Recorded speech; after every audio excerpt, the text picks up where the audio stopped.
Allez, bonjour les jeunes, bienvenue dans cette nouvelle vidéo qui vous parle du chapitre 3 de la 4e à la 5e République avec cette 4e et dernière partie de présentation du chapitre qui va évoquer la période politique un peu plus récente de cette 5e République avec les événements qui ont lieu depuis 1981 jusqu'à aujourd'hui.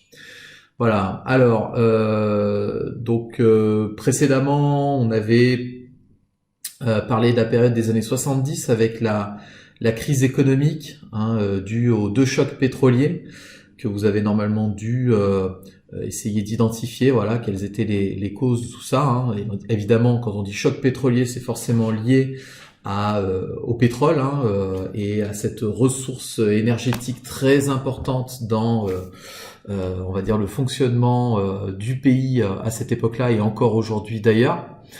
Donc on passe cette période-là un peu trouble et on va enchaîner sur les années 80 avec un président de la République qui va être au pouvoir pendant cette période-là, de 1981 jusqu'à 1994. Premier président de la 5e République qui fera partie de la gauche, du Parti socialiste. Donc voilà, en mai 81, c'est François Mitterrand qui gagne les élections présidentielles. Et donc, il devient le premier président de gauche de la 5e République.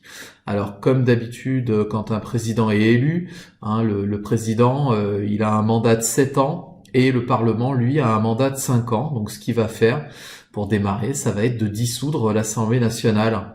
Et donc, il va dissoudre les députés, il va les renvoyer.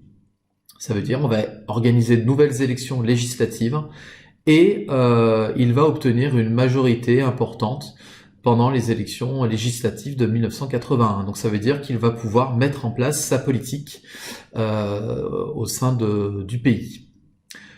Le nouvel gouvernement est dirigé par Pierre Mauroy, qui sera le Premier ministre de l'époque, et il comprend des ministres communistes, puisque les socialistes se sont alliés aux communistes, ce qui n'est pas forcément anodin, puisque à l'époque, on est dans une période où il y a une lutte entre dans le monde, entre les États-Unis et l'URSS. Les États-Unis sont capitalistes et l'URSS est communiste. Et il y a une espèce de rivalité. Donc le fait d'avoir des communistes au gouvernement en France, ça a un impact quand même dans l'opinion mondiale. Ça c'est je pense que ça s'est pas trop mal passé quand même, voilà. C'est-à-dire que les gens avaient quand même assez peur que la France devienne communiste, ce qui n'a pas été le cas, voilà. Alors, donc il y a des réformes qui sont mises en place, notamment des nationalisations d'entreprises. Nationalisation, on en avait parlé précédemment. Ça veut dire qu'en fait, l'État va racheter certaines entreprises et donc les gens qui travaillaient autrefois pour un patron, un privé, vont travailler pour l'État, en gros. Donc nationalisation dans l'industrie et dans le secteur bancaire, décentralisation, ça veut dire qu'on va donner du pouvoir aux régions, 5e semaine de congés payés, donc là, ça veut dire que les citoyens français, les travailleurs français, vont pouvoir partir en vacances une 5e semaine de plus, voilà. La semaine à 39 heures au lieu de 40, et également quelque chose qui est un petit peu un serpent de mer, on peut dire, c'est-à-dire une loi dont on parle beaucoup depuis très longtemps, qu'on aimerait mettre en place en France. Patrie des droits de l'homme, voilà, du respect de la vie, respect des personnes, de la condition des personnes. Voilà, c'était l'abolition de la peine de mort. La peine de mort qui était toujours en vigueur au niveau de la loi, même si la dernière personne qui a été exécutée elle a été faite au début des années 70. On utilisait toujours la guillotine, d'ailleurs. On coupait la tête des gens à l'aide de la guillotine, comme pendant la Révolution française. Donc voilà, cette peine de mort dont voilà plus personne n'était exécuté depuis le début des années 70.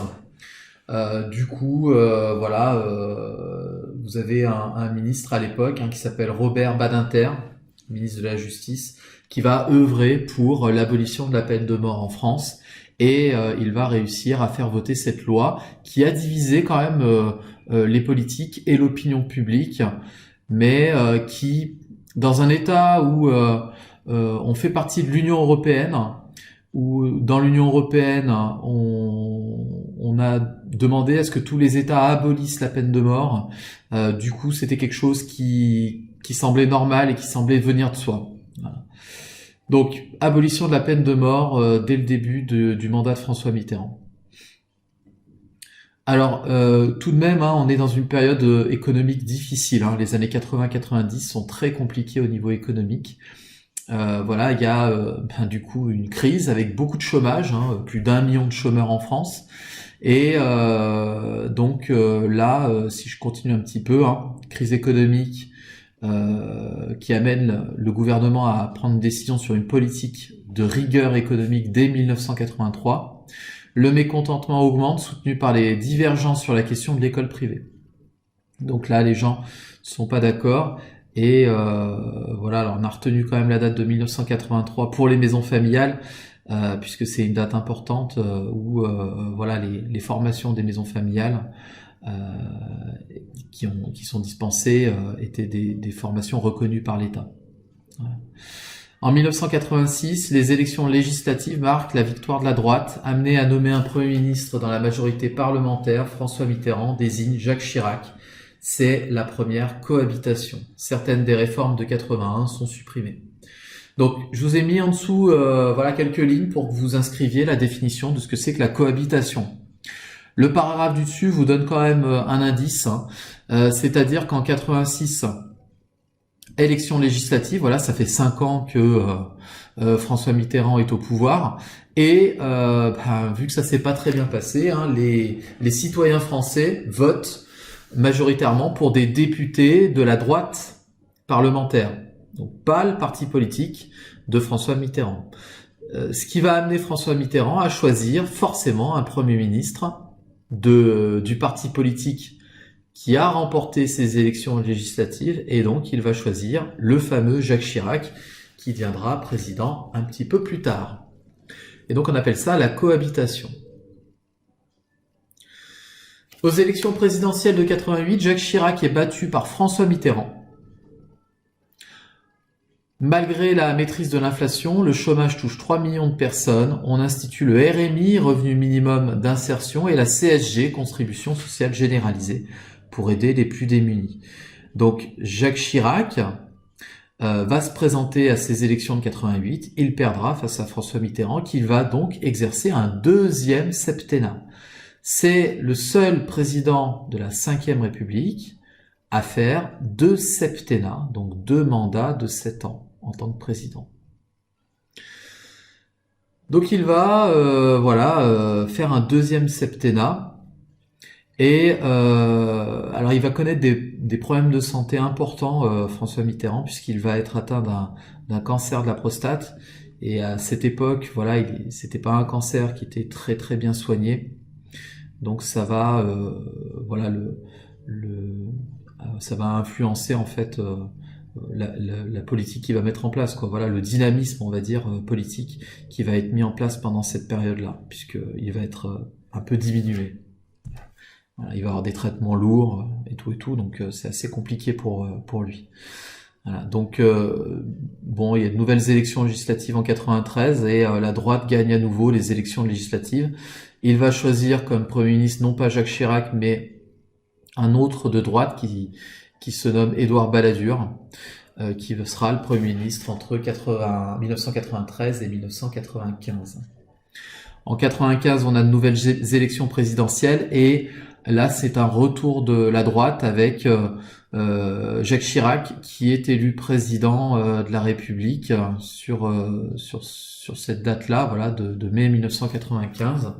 Et il va choisir comme Premier ministre Alain Juppé, qui sera rapidement impopulaire, puisque pareil, les années 90 comme les années 80 sont des périodes où le chômage est très important, puisque en fait on peut considérer cette période-là comme un déclin fort de l'industrie en France.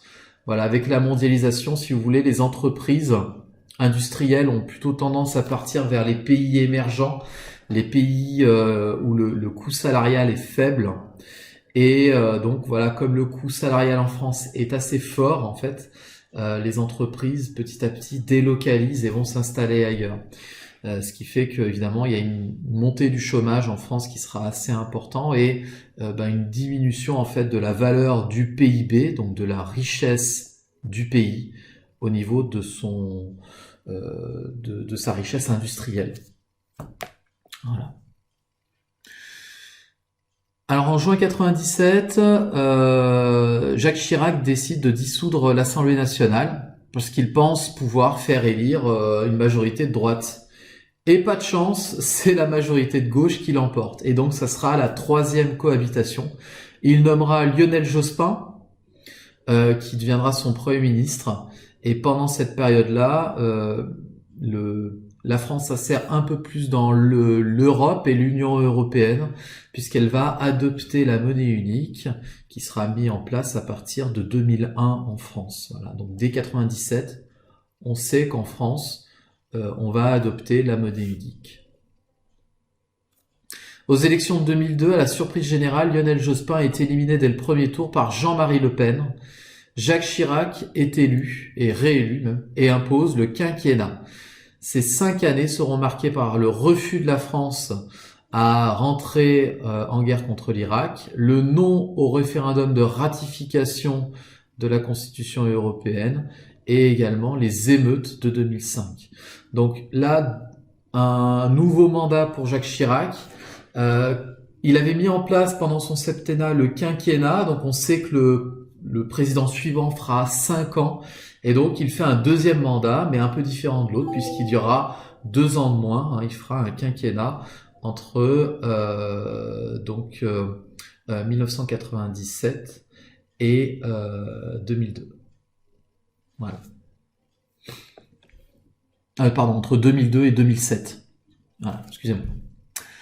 Alors, ces élections de 2002 sont assez surprenantes puisque l'extrême droite en France a toujours fait une dizaine de pourcents, si vous voulez. Donc, c'est pas qu'on était un petit peu habitué, mais voilà, c'était quelque chose qui était plutôt inscrit. Et le fait que voilà, il y a des problèmes sociaux en France, notamment liés au chômage. Quand les gens sont mécontents d'une politique, forcément, ils ont toujours tendance à aller voir du côté des extrêmes. Voilà, c'est quelque chose qui arrive assez souvent et donc, qui est arrivé assez souvent dans l'histoire, l'histoire même européenne. Voilà. Et pour la première fois, en fait, à ces élections de 2002, on s'y attendait pas vraiment. À ce que le Front National, donc l'extrême droite, soit au deuxième tour des élections présidentielles. Voilà. Et ça a été une surprise en France. Il y a eu des manifestations d'ailleurs à cette époque-là, voilà, par rapport à ce second tour. Le deuxième tour des élections aura été quand même assez clair en termes de résultats, puisque Jacques Chirac aura fait un score d'environ 85% au deuxième tour. 85% de vote pour lui, alors qu'habituellement c'est toujours assez serré, c'est du 50-50. Mais voilà, c'est un signal fort quand même au niveau politique, puisque là il y a pour la première fois un parti politique qui émerge et qui arrive au deuxième tour des élections. Voilà, alors ce début des années 2000 est très important puisque voilà, vous savez tous, vous connaissez tous un petit peu les événements mondiaux de ces années 2000, avec notamment les attentats du 11 septembre 2001 à New York, qui vont aussi fortement marquer forcément les décisions mondiales, les événements mondiaux. Voilà, donc la France n'ira pas en guerre en Irak comme ce qu'avaient essayé d'inciter les États-Unis. Voilà, ils ont déclaré la guerre au terrorisme et à l'Irak. Voilà, la France ne participera pas à cette guerre. Et également des révoltes sociales en France, puisque les choses ne vont pas non plus pour le mieux en ce début de troisième millénaire.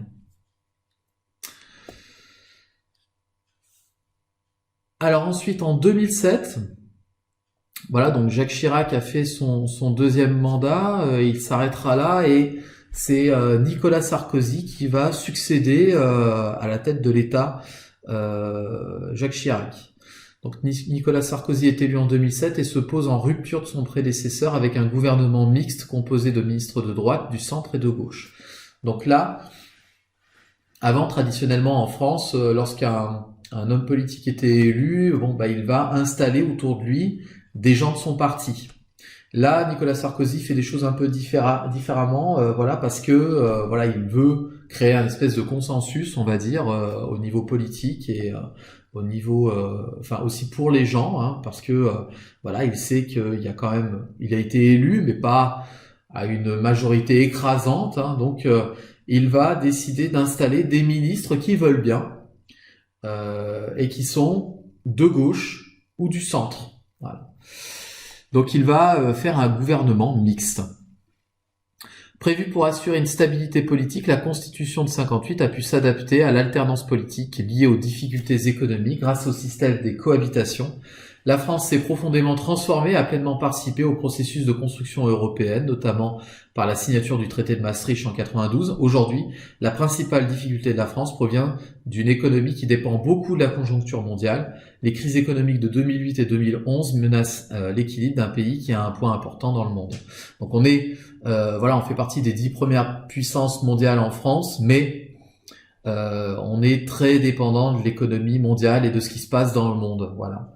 On a quelques industries de pointe pour lesquelles on est reconnu. On est le premier pays touristique mondial, mais derrière ça cache quand même une certaine fragilité, une certaine dépendance. Voilà, dépendance par exemple de la Chine, sur laquelle on achète quand même énormément de production. Voilà, on fait beaucoup d'importations avec ce pays-là, et donc on a une certaine fragilité. On n'a pas une autonomie dans de nombreux domaines. 2012-2017, c'est le retour de la gauche avec François Hollande qui est élu président de la République. Nouvelle alternance entre la droite et la gauche qui s'organise, et les enjeux restent les mêmes, trouver des solutions adéquates pour faire face à la crise économique mondiale qui touche le pays. Le mandat de François Hollande sera marqué par une loi importante qui sera le mariage pour tous, qui rendra légal le mariage civil de personnes du même sexe. Voilà. Donc c'est une des lois sociales phares du gouvernement de François Hollande. En 2017, nouvelle élection présidentielle et nouveau président de la République avec Emmanuel Macron, qui marque une rupture dans l'alternance entre la gauche et la droite, puisque pour la première fois, on a un homme politique qui n'est pas affilié aux deux grands partis politiques traditionnels de droite et de gauche. Emmanuel Macron, si vous vous souvenez un petit peu, c'était un ministre de François Hollande qui a quitté le gouvernement, qui a démissionné, et à qui on promettait quand même une carrière politique assez brillante. Voilà. C'est pour ça d'ailleurs qu'il a démissionné du gouvernement de François Hollande. Hein. C'était pour un petit peu se séparer de la politique qui allait être menée, et pour préparer l'élection présidentielle de 2017. Et donc il est élu, Emmanuel Macron, président de la République. Voilà, suite au déboire quand même de la droite française. Hein. Il arrivera au second tour face, encore une fois, à la candidate de l'extrême droite, Marine Le Pen. Il sera élu avec un score assez important aussi. Il va bénéficier du désamour de la politique traditionnelle de cette 5e République. Voilà le rejet de la droite et de la gauche traditionnelle en France. Il bénéficie quand même sur le début de son mandat du rebond de l'économie. Voilà, puisque la France à nouveau connaît une période de croissance économique intéressante. Et le plus gros chantier auquel il s'est attaqué et qui n'est pas pour l'instant un succès France, c'est la réforme des retraites. Voilà, alors qu'on en pense du bien ou qu'on en pense du mal, Il y a de nombreux hommes politiques qui se sont attaqués à cette réforme des retraites, hein, Nicolas Sarkozy, François Hollande, et puis avant eux, d'autres présidents ont essayé. C'est très compliqué, voilà, c'est une réforme qui est complexe. Et voilà, Emmanuel Macron a tenté de mettre ça en place, mais les événements du Covid ont marqué un coup d'arrêt ces réformes-là. Donc pour l'instant, c'est en stand-by. On verra plus tard ce que ça donnera, quoi. Voilà. Mais après, monter une analyse de la politique d'Emmanuel Macron, c'est peut-être un petit peu trop tôt. Voilà, l'histoire, on l'a fait avec les faits passés et pas avec les faits présents.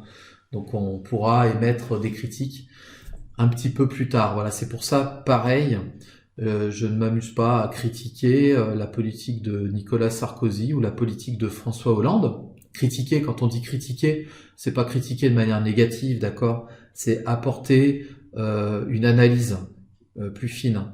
On va attendre un petit peu. Voilà, il faut quand même une vingtaine d'années avant de se prononcer sur une politique qui a été mise en place. Voilà. Donc, bah écoutez, ce chapitre-là se tourne. Voilà, c'est terminé pour la Ve République. Je vous rappelle, conservez bien ce chapitre puisqu'il sera potentiellement au bac. Nous reprendrons une fois que nous nous reverrons. Je ne sais pas quand, peut-être voilà bientôt, peut-être un petit peu plus tard, en septembre, je ne sais pas. En tout cas, on prendra un temps sérieux pour voilà reprendre ce chapitre, éventuellement répondre aux questions que vous vous posez et puis voir un petit peu ce que vous avez pu produire puisqu'il y avait des choses à compléter et je pourrais vous donner une correction, hein, je pourrais vous dire bah voilà les réponses c'est ça, mais j'aimerais quand même qu'on puisse échanger là-dessus et faire un peu débat. Donc on va garder ça pour un petit peu plus tard et puis pour la semaine prochaine on essaiera de trouver quelque chose d'un peu plus ludique. Voilà. Donc je vous remercie de votre attention. Vous avez pu mettre en place pour ce chapitre pendant cette période qui est, ben voilà, malheureusement un peu compliquée, mais avec laquelle il faudra qu'on fasse face. Hein, faudra faire face à tout ça et s'adapter. Voilà. Donc merci à vous pour votre adaptation et puis d'avoir suivi ce cours-là. J'espère que les cours vidéo vous auront aidé, vous auront plu. Voilà, c'est un petit peu différent, un format un peu différent, voilà, parce que il me paraissait que les cours en direct, c'était peut-être un peu compliqué, voilà, par rapport aux connexions, par rapport au nombre où vous êtes. Donc voilà. En tout cas, bon, vous avez mon mail. Hein, si vous avez des questions, n'hésitez pas. Et puis je vous souhaite une bonne continuation et puis à la semaine prochaine.